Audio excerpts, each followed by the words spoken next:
días a todos. Mi nombre es Maricruz Ríos, soy presidenta de la Asociación de Fibromialgia y en este día nos encontramos aquí llevando a cabo la tercera jornada, como bien decía el doctor, festejando el Día Mundial de la Fibromialgia. La asociación tiene un año y medio aproximadamente y es increíble que ya contemos con más de 200 pacientes diagnosticados.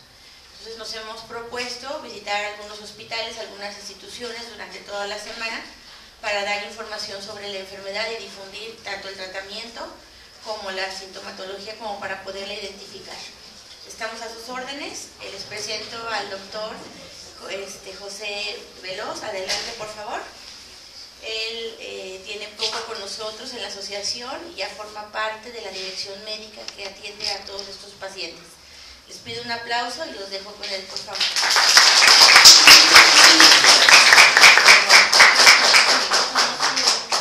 Bueno. ¿Así? Muy bien. Buenos días. Como ya me presentaron, mi nombre es Antonio Veloz. Soy reumatólogo, egresado del Hospital General de México, médico internista en la Universidad Veracruzana y bueno, estudié medicina aquí en la Facultad de Medicina de León hace ya unos cuantos años.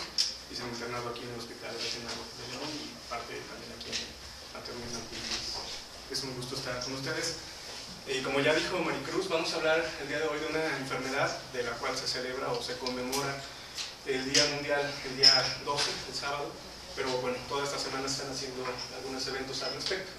La fibromialgia tal vez no sea algo muy conocido, no es una de las enfermedades más taquilleras o más populares, pero es importante conocerla porque forma parte de un gran listado de enfermedades de diagnóstico diferencial dentro de lo que es la reumatología. Y fue en ese entorno, en ese contexto en el que quise incluir a la fibromialgia junto con otras enfermedades reumáticas que comparten síntomas muy frecuentes en común, como son el dolor y la fatiga. La siguiente, por favor.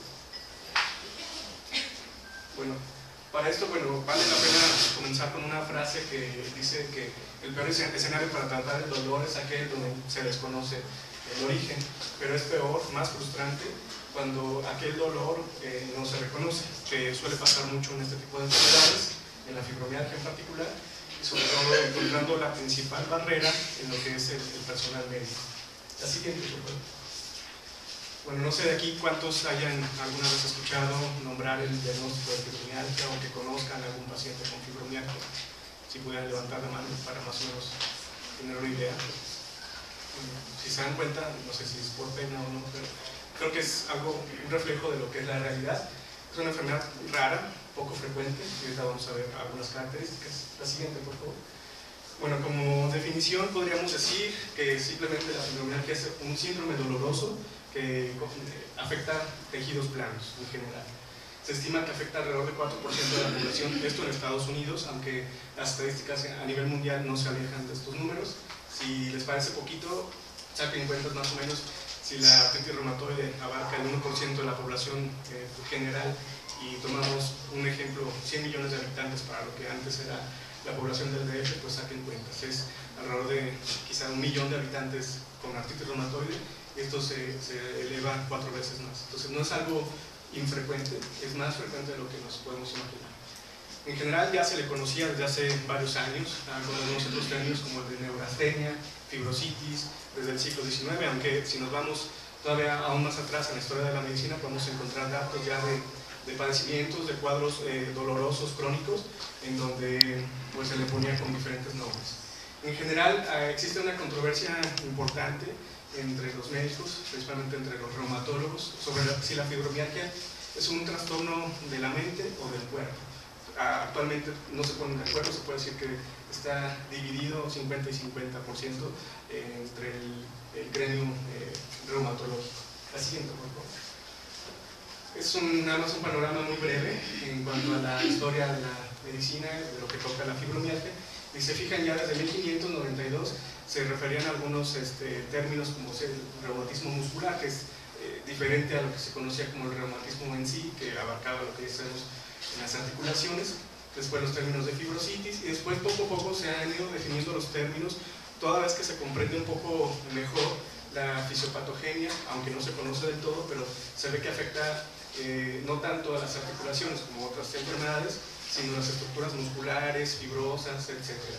Y ya en lo que va después de la segunda mitad del siglo pasado, ya se han elaborado incluso criterios de clasificación, actualmente criterios de diagnóstico y también algunas escalas o instrumentos de medición para cuantificar las variables que medimos en la fibromialgia, como es el dolor, la fatiga, etc.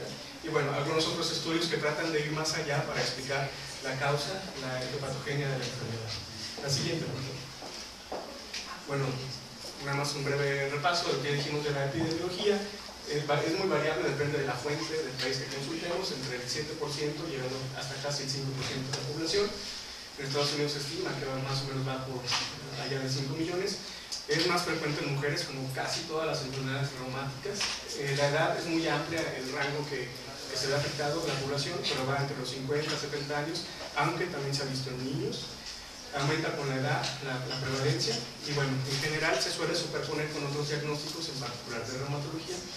Uno de los principales diagnósticos diferenciales es el síndrome de fatiga crónica, que tiene otras características y otras causas. Y bueno, se acompaña muchas veces, o se puede confundir incluso con el síndrome de intestino irritable, así de forma aislada. La siguiente, por favor. Bueno, suele ser el segundo diagnóstico reumatológico más frecuente, después de la osteoartrosis o la artritis reumatoide, como sospechas. Representa hasta el 20% de las referencias a reumatología, esto es mucho. Es la tercera causa en frecuencia de dolor difuso crónico. Y bueno, puede afectar prácticamente todos los aspectos de la vida del paciente, no nada más el dolor o la fatiga, sino como ya vamos a ver un poquito más, sin tanto detalle, pero más adelante, cómo puede afectar otros aspectos importantes. Y bueno, en general afecta a mujeres en edad media de la vida. La siguiente. En etiología, bueno, simplemente podemos decir que es de etiología multifactorial, se han encontrado factores de riesgo genéticos, algunas experiencias traumáticas de tipo psicológico. Se está estudiando todavía cuál es la relación, si es una mera coincidencia o hay alguna relación en esto. El tipo de personalidad se ha visto muy que importantemente afecta a los pacientes, obviamente son pacientes de personalidad tipo A. El estilo de vida, aunque no es exclusivo de las personas que viven en zonas urbanas, también se ve en el campo, etc. Pero bueno, afecta estilos de vida sometidos a muchos factores estresantes, etc. Episodios previos de depresión es muy importante. Hay quien dice en el ramo reumatológico que quizá esto no es una enfermedad en sí, sino un síntoma de la propia depresión, pero bueno, esto está todavía por definirse. En general, estos factores pues deben individualizarse, como ya sabemos todos, en modificables y no modificables, y podrían dividirse incluso en categorías físicas y psicosociales. De ahí esto nos sirve para posteriormente el abordaje o el estudio del problema. La siguiente, por favor. Dentro de la patogenia, pues es muy difícil en poco tiempo ahondar en la misma, pero solamente mencionaré que se han encontrado que hay alteraciones del procesamiento sensorial con disminución del umbral del dolor. Hay algunas disfunciones en lo que es el eje hipotálamo-hipófisis.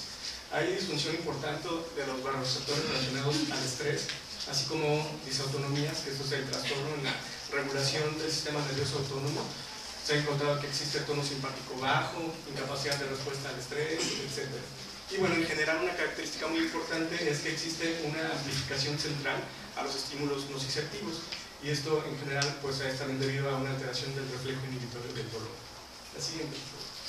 Esto lo que viene a dar como conclusión es que viene a exacerbar los estímulos dolorosos y a perpetuar los estímulos que generalmente no interpretaríamos como dolor.